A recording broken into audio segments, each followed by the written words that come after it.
So hi everyone, I'm here with Mark Sussex today, who's the Head of International Digital Tech Solutions at Illion.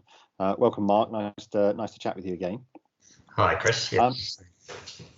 So we've been chatting a little bit about, I suppose, digital enhancement and those kind of things, and obviously we've had this pandemic that's been going on. I mean, what have you been seeing from the whole pandemic, and sort of how have your sort of clients reacted to that?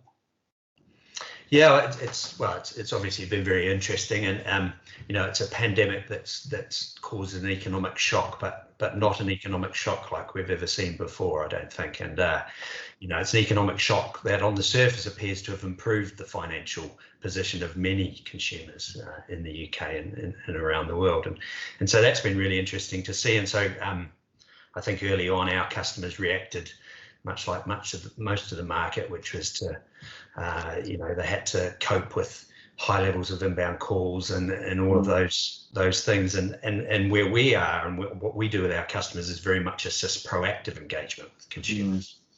So a lot of our activity is in reaching out to consumers and engaging with them. And what the difficulty there is for some consumers is it's difficult to reach out when you can't cope with inbound demand. And so for many of our customers, they were having to pause their proactive engagement with consumers. But interestingly, I think the consumers who had travelled further down the road to digitization of their customer engagement were able to continue to be proactive with their customers. So they were able to continue to engage, and as a result, we saw record levels of payments via self-service channels. We saw customers wanting to resolve outstanding accounts in a way we haven't seen before, and so that additional disposable income that many people found they were wanting to pay down debt and to get their finances in control. So ironically, there's been a benefit to many consumers in terms of their financial position and their ability to resolve some of those outstanding debt positions. Okay. I mean, and you guys were right at the sort of the forefront of that whole sort of digitalization piece. I mean, even before all this started, right? I mean, very sort of like early in the market. I mean, have you seen that sort of the market change from what you've seen? I mean, you've been in the market quite a long time with like digital solutions. I mean, have you seen the market change over the last 6 months a lot, or? Yeah, I think everyone's had to adapt, and even our customers with fairly advanced digital solutions and means of engaging have had to tweak and to modify and to change the way they've addressed and engaged with their customers. And we've seen our customers who haven't been so far along that journey very quickly looking at how they can make the most of some of those steps and increase their activity to move towards a better position. But we talk digital and self-serve, but actually there's some very traditional self-service technology that's been in place in the market that many customers use, and we think of voice-based services, IVRs, and those services have seen record adoption and take up by customers. So although many customers are accelerating their digital capabilities, web-based, and the way they engage with customers there, some of the traditional services have also added real value to operations through this last 6 months. And obviously, you operate all around the world as well. International company. I mean, have you seen a lot of differences? And we're obviously based in the UK, but have you seen a lot of differences in other markets? I mean, how's that played out with different levels of government support and those kind of things? Yeah, so we're in a New Zealand-based business. Our ultimate parent is Australian, and Illion in that part of the world is one of the largest credit reference bureaus. So they're also one of the largest third-party collection agencies in that part of the world too. So we've got a lot of information about the impact on those economies. Obviously, the pandemic's been very different in that part of the world due to their physical isolation, so they were able to get better control of the virus itself, but they're very much isolated. But their return to economic to more normal economic patterns has been quicker. But what's been interesting is the similarities between The impact on the economy here is very much similar in Australia, despite differences in, as you mentioned, differences in government stimulus. So in Australia, for example, people received direct payments from the government. They were able to draw down on their pensions, and that has boosted economic spending in that part of the world. But very much the same things we see there. A decrease in delinquency rates, a real reduction in things like credit card usage. So each month in Australia, an interesting fact, there's 116,000 less credit cards in circulation each month of the pandemic. It just shows people are wanting to pay down debt. And so very similar to what we see here in terms of customers' willingness to pay and to get to control, and also drop of people entering collections. But I think that those countries are going to be interesting to watch as they are now coming out of the pandemic. They're moving into their summertime. As we had our summer where things quietened down, they are now experiencing the same thing, and therefore their government stimulation packages are ending, and so we're now starting to see the impact of the economic downturn there. And so for us, we're about, probably I would estimate now, that our furlough has been extended out till the end of March. Our payment holidays are being reintroduced or extended. I would think that they're going to be 3 or 4 months ahead of us in terms of seeing how it all plays out, and so it'll be very interesting to see how that plays out in Australia in terms of unemployment rates, in terms of customers' ability to pay, and how that extends over the next few months. And that, I think, will give us a good forecast for how the UK economy will. Yeah, I think it's always quite interesting looking at different markets and how they slightly change. They have slightly different dynamics or slightly different timings, and you can use that to sort of help almost like predict what's going to happen in your market, be it regulation, be it pandemic, be it delinquencies, whatever it is. And it can it seems to flow through, and it can give you a bit of an insight, can't it, I think? Yeah, and it's, as I say, it's very unusual times at the moment, and we're all wearing masks as we go out and interact.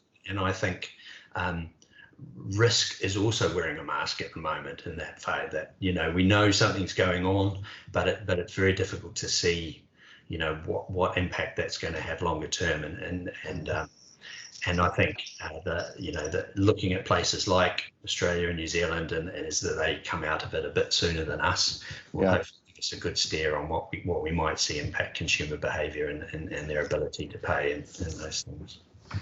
And have you found it from a business point of view? I mean, obviously we're both in lockdown again. We're sort of working from home. We're not sort of like out and about, sort of meeting clients or sort of meeting new folks, or even sort of talking with people in different offices. I mean, other than video call. I mean, have you found that and adapted to that? Because you've got a very sort of geographically diverse kind of set. I mean, so it's harder to get on the plane, I would think. I mean, what's the dynamics been like that? I mean, how's that working? Yeah, so it's like everyone, we're restricted and affected. Our business being global, we have people flying here, there, and everywhere, and all of that stopped. At one level, our expenses are a lot less, so we've been able to reduce our business costs much as individuals have been able to by not having to travel to work and those things. So there's been a benefit in terms of cost savings. We've had to do things differently. Being international, we were already very familiar with conference calls, but normally, and video calls, but normally late at night or early in the morning.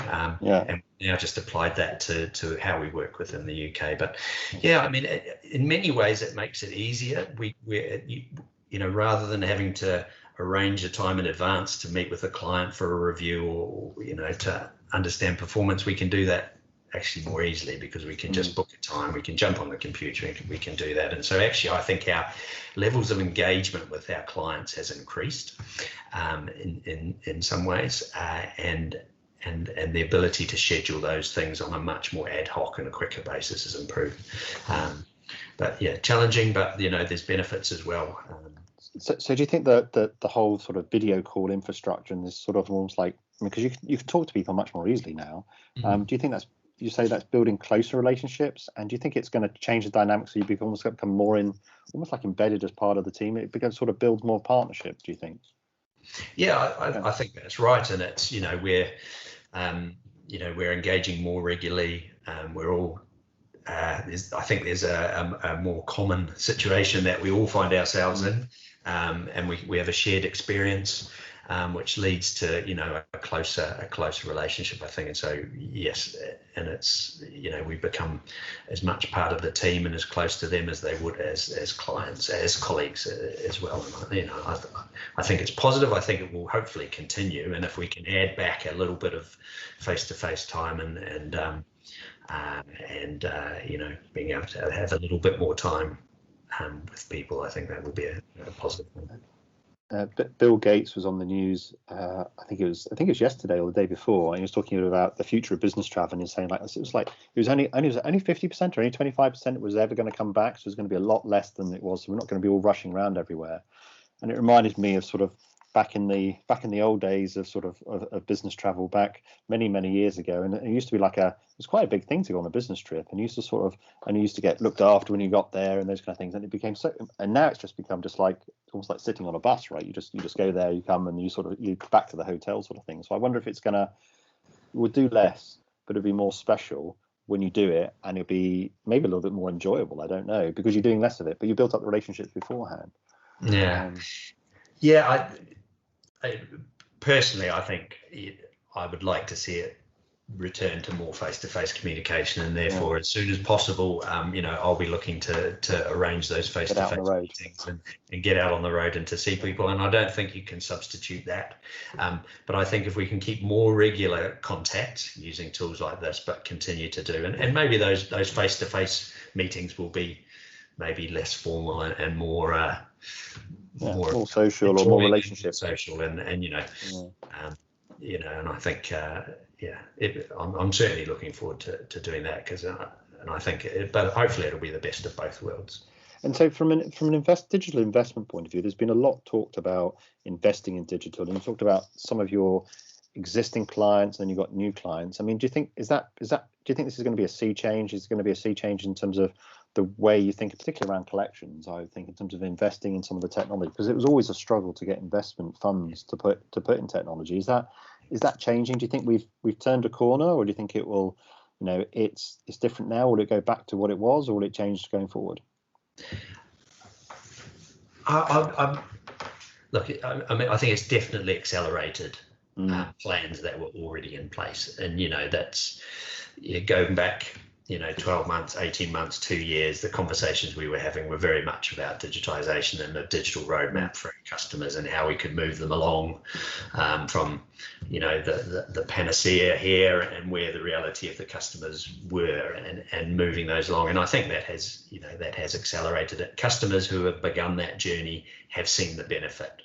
We had a number of customers who went live with new collection solutions based on some digital components within that, in February even, and in January, and then suddenly they went live, and then the pandemic hit, and they immediately saw the benefit of providing customers with those means of engaging with them. And so I think it has seen that. Will organisations then invest the appropriate level of funding to within collections? As you say, it's always been a difficult area for businesses to put impetus into. I hope so, and we'll see how that pans out. But I think there's a realization that customers need to do that, and to invest more in those areas. So what do you think's next? So you talked a bit about customers who'd invested in digital, and some of the existing technology there, even things like IVR and payments online, SMS, online I&E and those kind of things, which is some of the stuff that's been in the market. But what's next? So you're just saying, look, okay, I was slow to adopt those technologies. Now I realise I've got to put them in. I'm going to put them in. What should they be thinking about now so they can get ahead of the next thing that's going to happen? You got a view on that? I think it's about how we can use those digital tools to put consumers in control of their situation. How those organisations can use the tools to not only engage, but to give them give them, the consumer, the control over how they use those tools. Yeah. And so it's not just one solution or one bit of self-serve that customers can use to make a payment.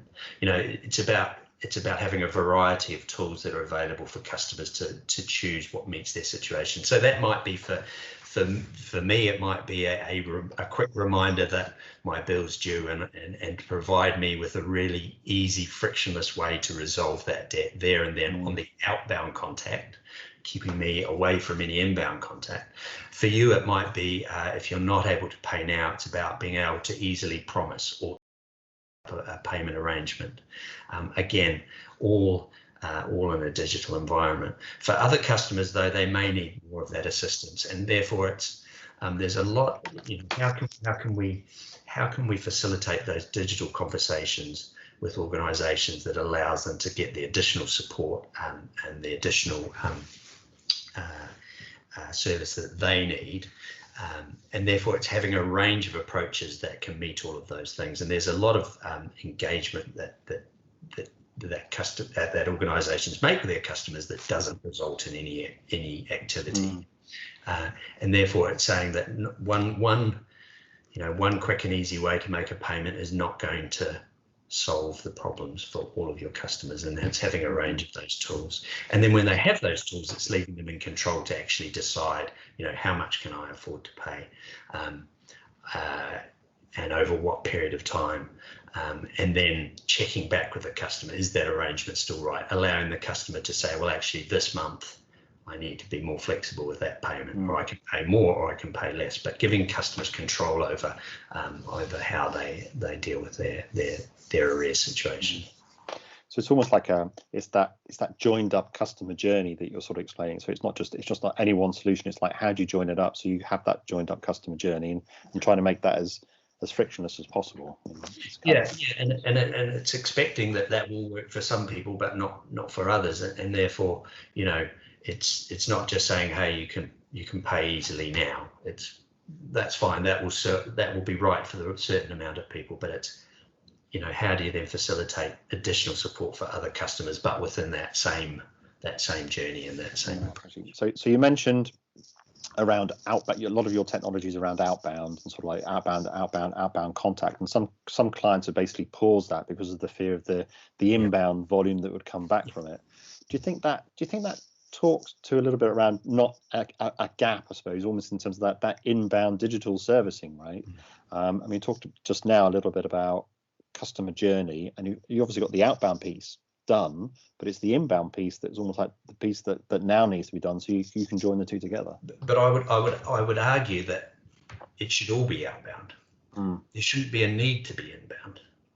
If your digital journey isn't, if a digital journey should be proactive in nature to the consumer, but it shouldn't then require the consumer to come back in to do anything. And if sending a basic SMS as a payment reminder that then drives an inbound activity is not a digital journey. That SMS should be the payment channel. It should be the channel to promise to set up a payment arrangement. That's the key, is being able to be proactive, but resolving it on that outbound journey, rather than having to have a follow-up step or a customer having to come back in. And and there will always be occasions where the customer wants to initiate those things, but what we saw is for some of our clients, they actually paused activity, and some of it was to do with inbound volume, but some of it was to do with a possibly misplaced a thought about reputational risk, that we're in a pandemic and we're asking people for money, and so they stopped outbound contact for that reason. But actually their customers, we then saw record payments on their inbound IVRs or their other self-service devices. So customers, a digital journey should enable proactive engagement without driving inbound traffic, without driving those things. And if it is doing that, then there's probably a gap, as you say, in that journey that needs to be looked at. So the gap is either in terms of in being able to service it from an inbound point of view, but it's really the gap you're saying is on outbound is you can't deliver the solution on that. It requires for something to come back. It's just there's a gap in thinking. You're saying there. Yeah, that's right, and it shouldn't. There's lots, and whether it's email or SMS or voice or whatever, that if you go outbound to someone, they should be able to resolve the action we want the customer to take on that outbound call or that outbound SMS or that outbound email without having to drive back a journey. And that's where, and our customers who have enabled that have been able to continue to be proactive with their customers throughout this, regardless of inbound volumes being high, addressing where more complex things were enabled, and they were able to continue to follow normal strategies in communicating and being proactive and giving customers the means with which to resolve the issue. And I think those organisations that stopped that outbound contact, I don't think they've done they may have done a disservice to their consumers by not enabling them to continue to engage and to resolve those things, particularly at a time when they had the money to do so and the inclination to do so. Yeah. You talked a little bit about customers, and you mean like your clients and customers. What do you think the digital adoption has been from an end customer point of view? How do you think they've reacted to it? I mean, obviously, some people have got more money, and some people have got a lot less money. We've seen that sort of like segmentation, sort of almost like growing. But do you think it's changed the way people interact with technology in a significant way? I mean, is this changing the way people think about it? Creating new habits. Yeah, I think we've certainly seen evidence of that, and I mentioned, early on in the pandemic, sort of late March into April and May, where we saw record use of self-service. A lot of that was driven by the customer's normal means of engagement not being available, so they couldn't get through to a contact center. They couldn't, there were long queues or whatever else, and so they still wanted to resolve their payment. Therefore, they were forced down existing channels that had always been there, but they'd not experienced them or tried them or needed to. And so I think that is. So that has changed behaviour, and people have found other ways of doing it, and there's evidence that's tailed off. We're not seeing necessarily the same rates as we saw at those times, but I think there's still evidence there that suggests people have changed the way they've behaved, and they are realising that actually there's more ways to do something than actually call and speak to someone, and actually it's more convenient to do it using some of these other tools that the clients have made available. So we talked a little bit about outbound technology and sort of driving engagement. So one of the things that happens around outbound is the client, in this case the creditor, let's say, is very much in control of when that outbound activity gets initiated. How do you think about that in terms of timing, but then also in terms of how the customer then needs to react to that? I mean, certainly in terms of it might not be convenient for them.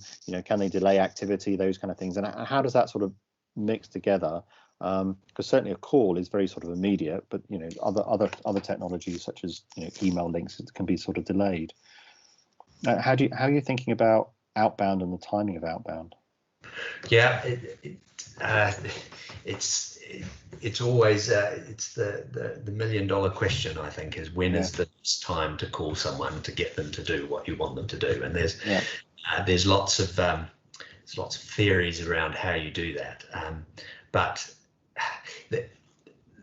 I think the key to it is, as you said before, is providing a range of methods of communication that don't necessarily need instant action to it. So voice, which is still used and still very popular, be that dialer based or automated, is an immediate jolt, and it is a good thing to get people's attention. It's not necessarily a great tool for people to react and to deliver now. And so utilising of SMS, email, social media channels and other things that allows people time to respond to those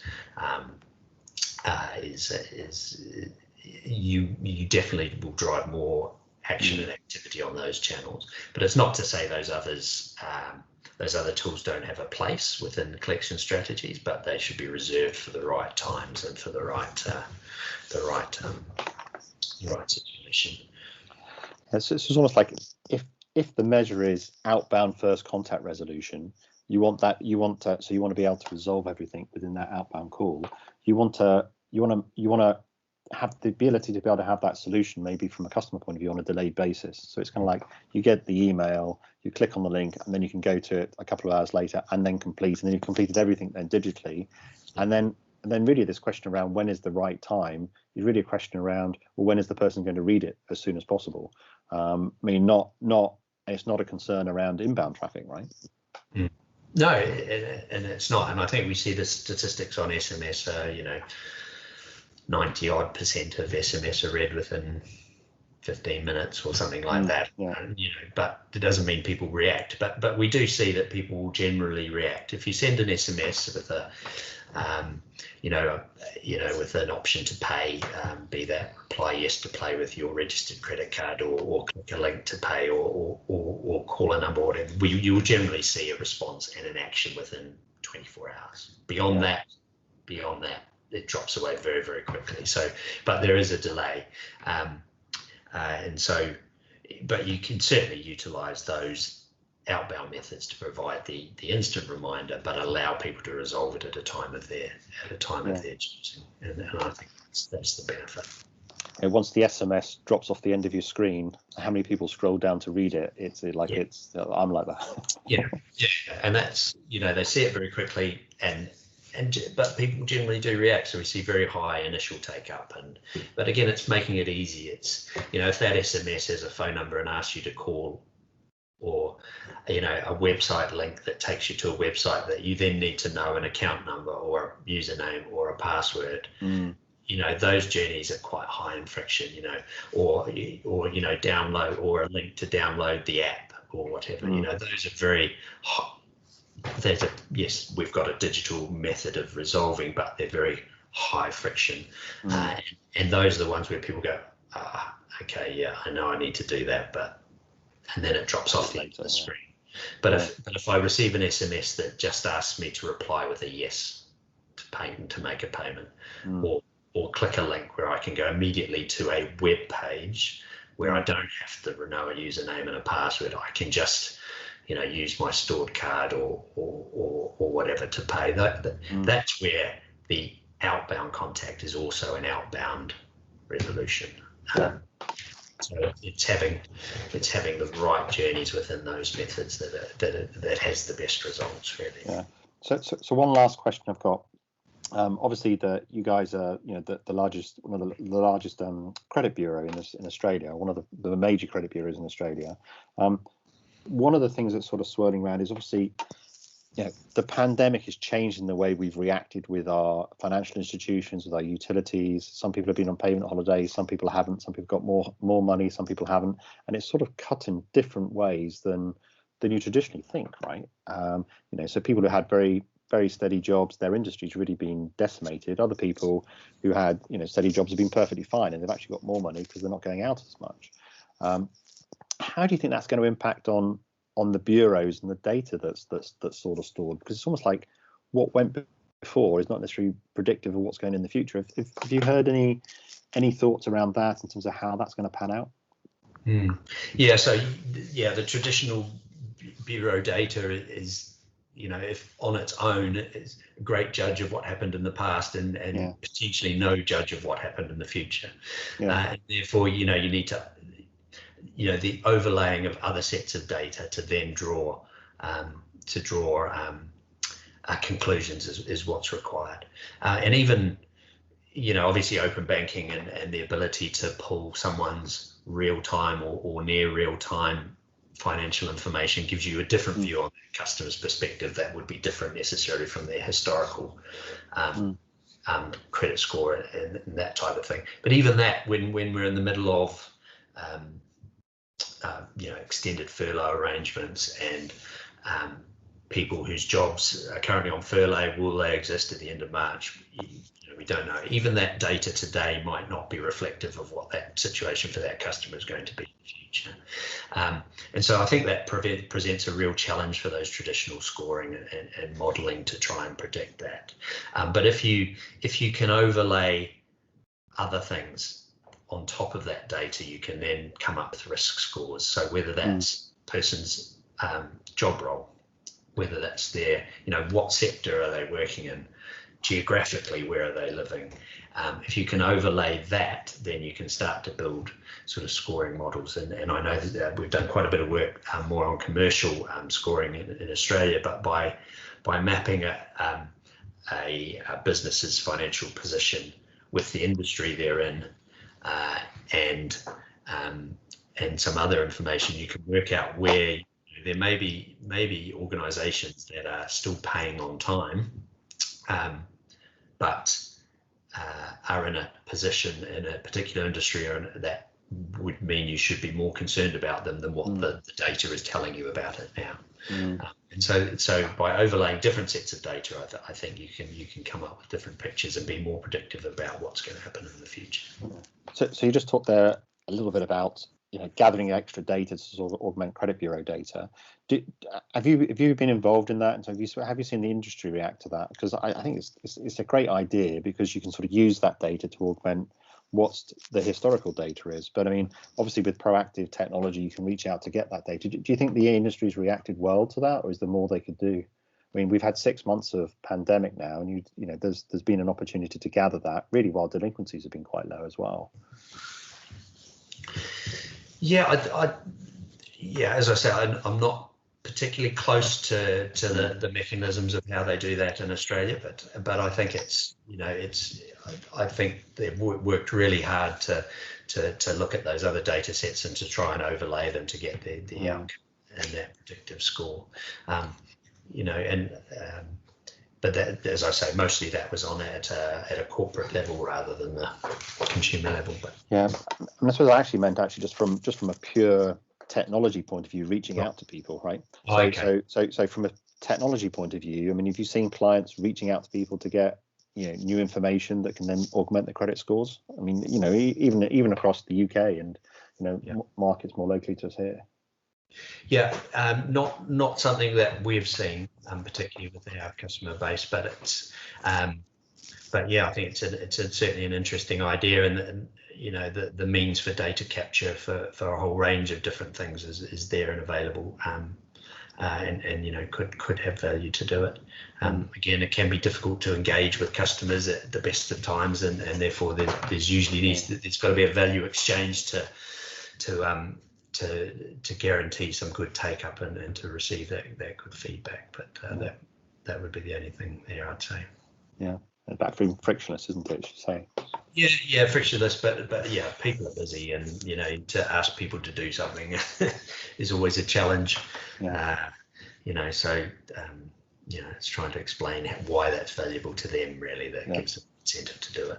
Yeah. Okay. Well, Mark, it's been great to chat to you as always. So thanks very much for making the time. Really appreciate it, and hopefully we'll chat soon. Yep, sounds good. Thanks, Chris.